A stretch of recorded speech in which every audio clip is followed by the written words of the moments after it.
All right, now that we've finished composing and we've bounced our reference track and we've saved the final version of our project for reference later for jumping back to if we need to change anything about the composition, we need to do a few more things to prepare our project before we can really dig into mixing. So the first thing we need to do, like always, is save. So now that we're moving out of composing and into mixing, I'll go up and I'll save a new version of this project. So I'll go to Save Live Set As. Make sure that I stick it in that same project folder that we've been working with. Let's see, mellow as yellow does, and I'm going to give it a new version number as well as a new title in that parentheses, letting me know that this is my prep for mix version. So I'm not quite yet mixing, but this is the set that I've gone through and done some work in to prepare it for getting to that stage of mixing. So switch on to version 4. I've done a lot of work already with this today, so we're on to version 4 now. Click Save, and now we've got that previous version. That was our final comp version that sits exactly as we wanted it to finish, and now we've got this new version that we can go in and tear apart and prep for moving on to the mixing stage of the game.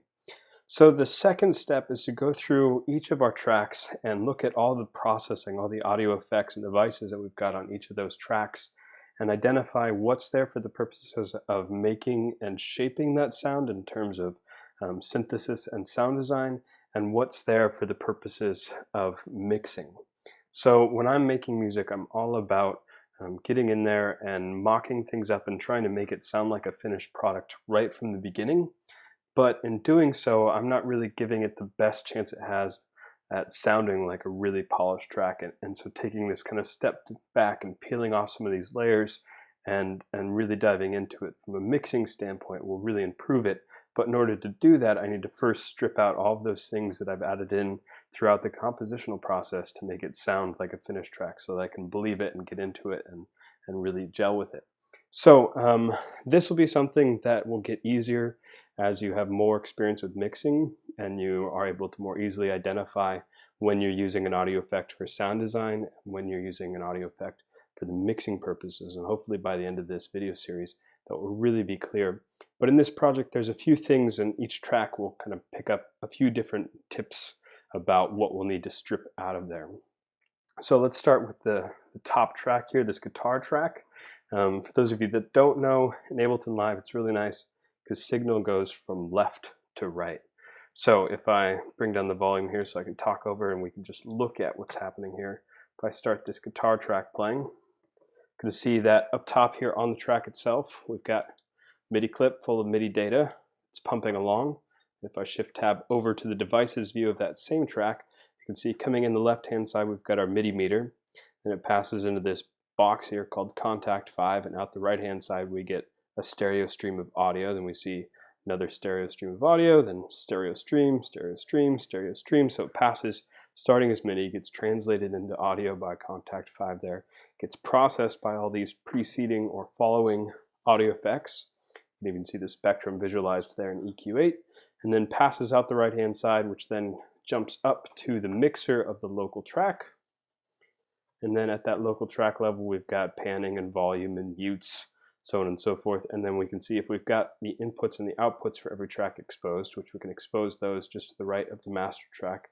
We can see that this starts as MIDI up top here, and then out or audio out 2 goes to the master channel, which then passes out of Ableton, and in this case out to my headphones or wherever we've got it routed to.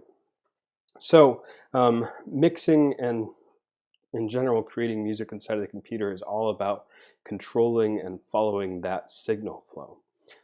So that's what we're going to be looking at, is going back through and evaluating every stage from creation through to passing out the output of live, what needs to stay and what needs to be removed, so that when we go to export these and import them into a brand new fresh mixing project, what we've stripped out of there. So starting with this guitar track, see that we've got Contact.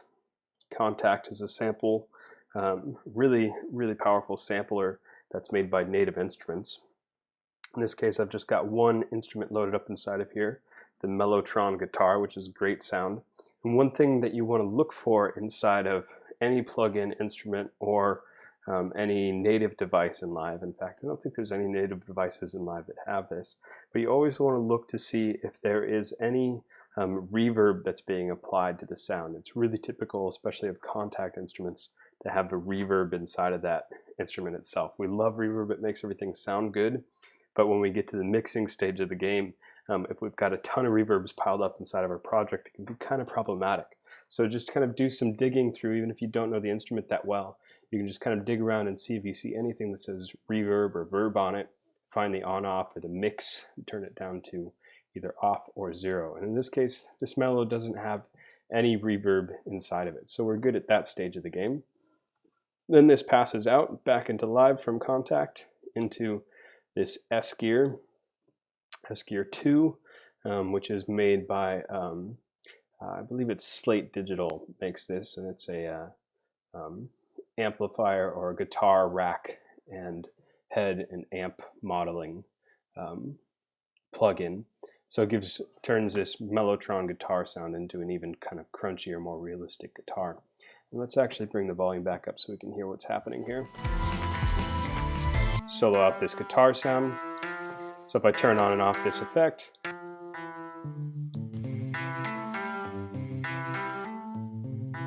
so we can hear it sounds a little bit smaller without this processing, a little bit less crunchy. And here's kind of a sticky point for me, that if we look inside of this, in fact, there is some reverb that's happening in here in this room thing. It's got a spring reverb loaded up as a preset for that. And I kind of have different feelings about different reverbs and when they should be stripped out and when they shouldn't be stripped out. And I think this is one of the circumstances where I feel like the reverb could remain in, because this isn't necessarily emulating the sense of space, and that's going to be something that we want to control later on down the road, is where each of the elements of our track are positioned within that sense of space. But in this case, it's just emulating kind of effect that's built into a lot of guitar amps, which is a spring reverb. And so I think it's really more of an extension of the instrument or the sound of the sound itself. So I think in this case, it's something that we can leave in there, because we're really designing the amp that the guitar is coming out of, and then later down the road when we're mixing, we can control where that amp is coming from in the sense of real space. So I'm going to leave that one alone. We're going to call that one good. So then it comes back out of that S gear 2 and it passes into the glue compressor, which is one of Ableton's built-in compressors.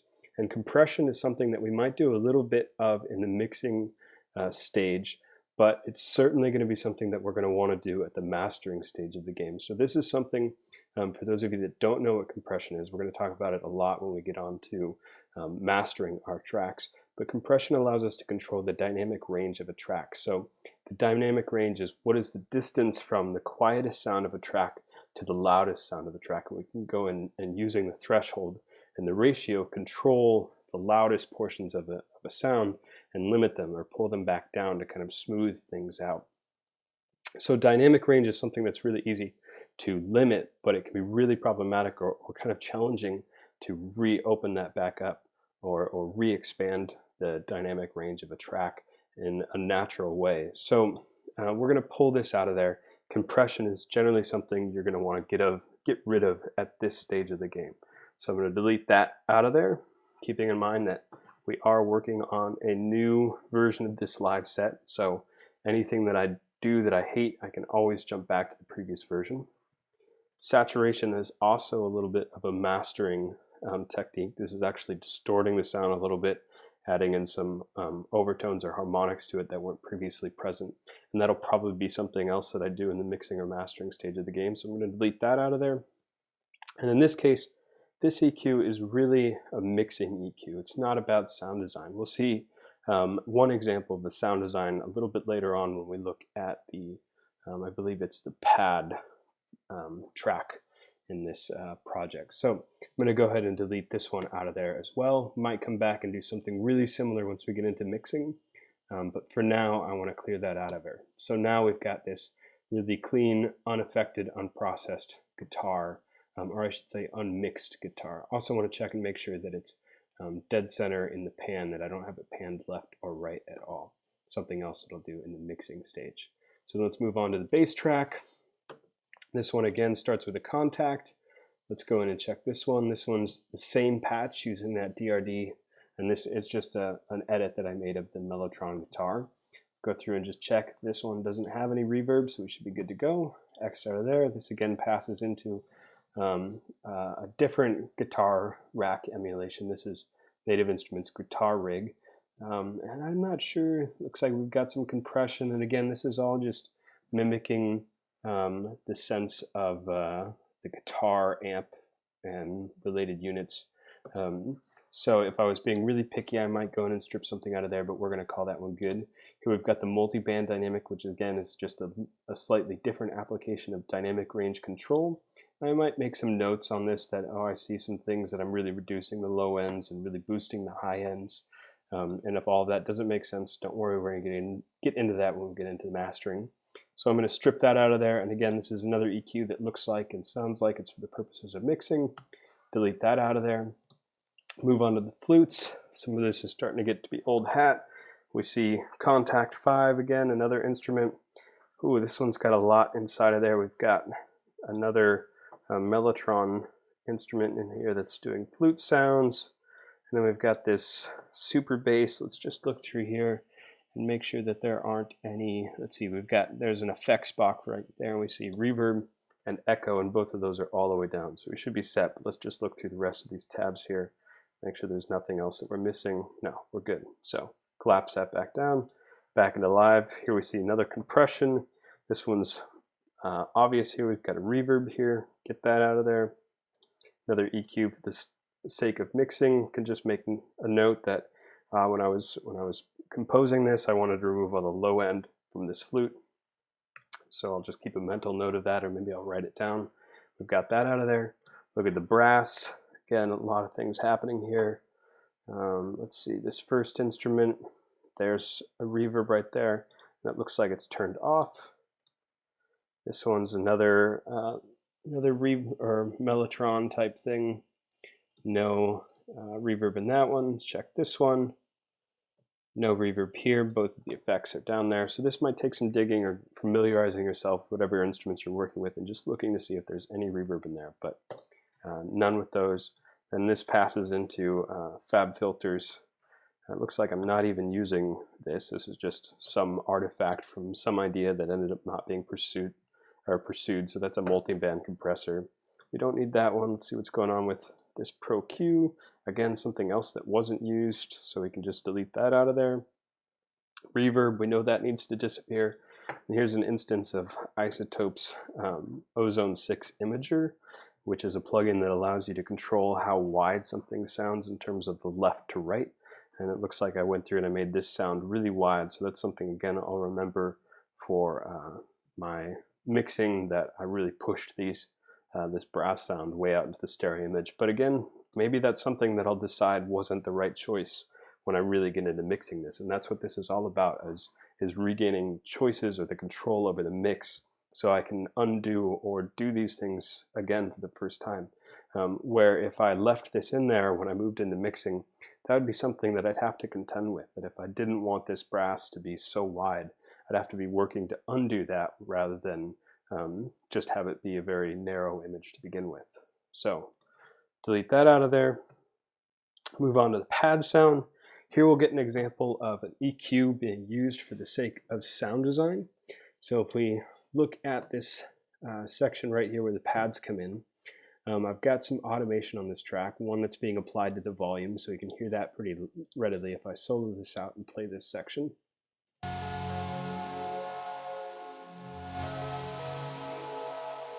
We can also see that EQ, that high pass filter, has got its cutoff frequency automated, so it's sweeping up and down kind of in counter motion to that volume fade there. So if we go find that, let's go EQ8, frequency A, and we can see it's sweeping up and down. So if I play that back again,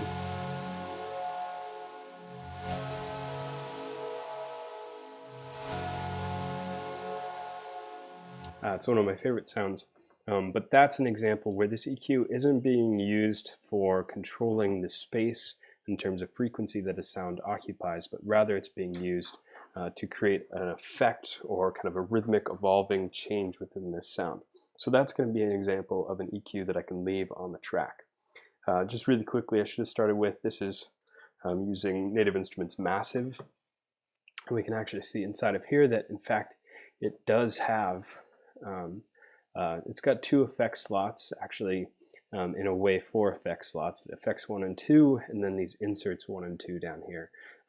Really great synthesizer. I love working with this one. But we'll need to make sure that that reverb is turned off so that we can control that later on down the road. And then that both of these, no reverb down there, so we should be good to go. Strip out dynamics, strip out saturation. Looks like I wanted a lot of reverb on this sound. Pull that out of there.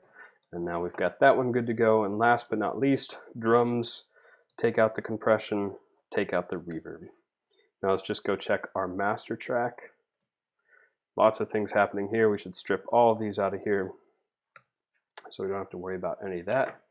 And now we've got our project nearly there. The last thing I want to do is I want to go through and reset all of my volume, at least the ones that I don't have automated.